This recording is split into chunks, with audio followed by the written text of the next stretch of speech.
श्री सूत जी ने कहा, हे श्रेष्ठ मुनियों, अब एक और कथा कहता हूँ। पूर्व काल में उल्कामुख नाम का एक बुद्धिमान राजा था। वह सत्यवक्ता और जितेंद्रिय था।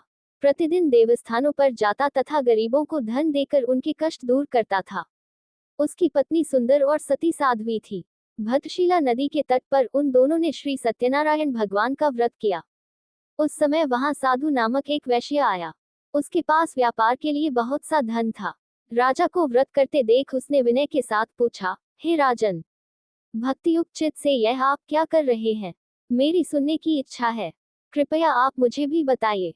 महाराज उल्कामुख ने कहा, हे साधु वैश्य, मैं अपने बंधु बांधवों के साथ पुत्रादि की प्राप्ति के लिए महाशक्तिमान सत्यनारायण भगवान का व्रत व पूजन कर रहा हूँ। राजा के वचन सुनकर साधु नामक वैश्य ने आदर से कहा, हे राजन, मुझे भी इसका सब विधान बताइए। मैं भी आपके कथानुसार इस व्रत को करूंगा। मेरे यहाँ भी कोई संतान नहीं है। मुझे विश्वास है कि इससे निश्चय ही मेरे यहाँ भी संतान होगी। राजा से सब विधान सुन व्यापार से निवृत्त हो वह वैश्य खुशी खुशी अपने घर आया। वैश्य ने अपनी पत्नी लीलावती से संतान देने वाले उस व्रत का समाचार सुनाया और प्रण किया कि जब हमारे यहाँ संतान होगी तब मैं इस व्रत को करूंगा। एक दिन उसकी पत्नी लीलावती सांसारिक धर्म में प्रवृत्त होकर गर्भवती हो गई। 10वें महीने में उसने एक सुंदर कन्या को जन्म दिया। कन्या का नाम कलावती रखा गया।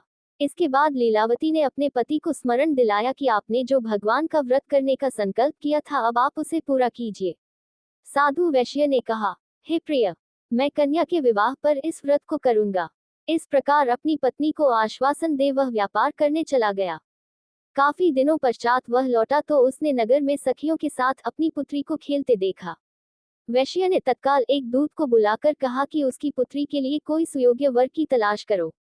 साधु नामक वैश्य की आज्ञा पाकर दूत कंचनंगा पहुंचा और उनकी लड़की के लिए एक सुयोग्य वणिक पुत्र ले आया। वणिक पुत्र को देखकर साधु नामक वैश्य ने अपने बंधु बांधवों सहित प्रसन्नचित होकर अपनी पुत्री का विवाह उसके साथ कर दिया। वैश्य विवाह के समय भी सत्यनारायण भगवान का व्रत करना भूल गया। इस पर श्री सत्यनारायण भगवान क्रोधित हो गए। उन्होंने वैश्य को श्राप दिया कि तुम्हें दारुण दुख प्राप्त होगा। अपने कार्य में कुशल साधु नामक वैश्य अपने जामाता सहित नावों को लेकर व्यापार करने के लिए समुद्र के समीप स्थित रत्नसारपुर नगर में गया। दोनों ससुर जमाई चंद्रकेतु राजा के नगर में व्यापार करने लगे। एक दिन भगवान सत्यनारायण की माया से प्रेरित एक चोर राजा का धन चुराकर भागा जा रहा था। राजा के दूतों को अपने पीछे आते देखकर चोर ने घबराकर राजा के धन को उसी नाव में चुपचाप रख दिया जहां वे ससुर जमाई ठहरे थे। ऐसा करने के बाद वह भाग गया। जब दूतों ने उस साधु वैश्य के पास राजा के धन को रखा देखा तो ससुर जामाता दोनों को बांधकर ले गए और राजा के समीप जाकर बोले, हम ये दो चोर पकड़कर लाए हैं।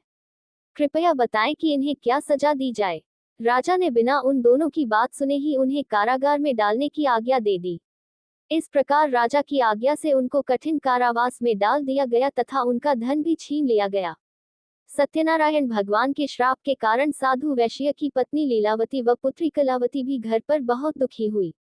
उनके घरों में रखा धन चोर ले गए। एक दिन शारीरिक व मानसिक पीड़ा तथा भूख प्यास से अति दुखित हो भोजन की चिंता में कलावती एक ब्राह्मण के घर गई। उसने ब्राह्मण को श्री सत्यनारायण भगवान का व्रत करते देखा। उसने कथा सुनी तथा प्रसाद ग्रहण कर रात को घर आई। माता ने कलावती से पूछा, हे पुत्री, तू अब तक कहाँ रही व तेरे मन में क्या है?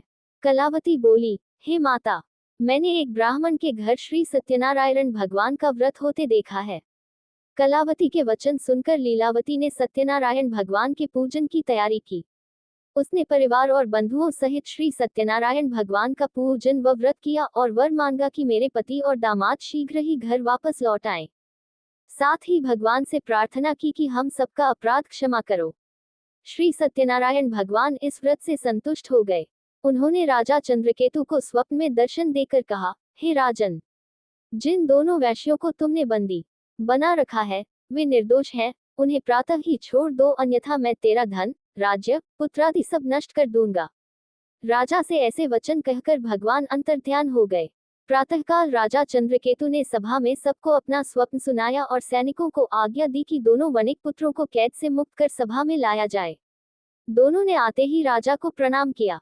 राजा ने उनसे कहा, हे महानुभावों, तुम्हें भावीवश ऐसा कठिन दुख प्राप्त हुआ है। अब तुम्हें कोई भय नहीं है, तुम मुक्त हो। ऐसा कहकर राजा ने उनको नए नए वस्त्राभूषण पहनवाए तथा उनका जितना धन लिया था उससे दूना लौटाकर आदर से विदा किया। दोनों वैश्य अपने घर को चल दिए।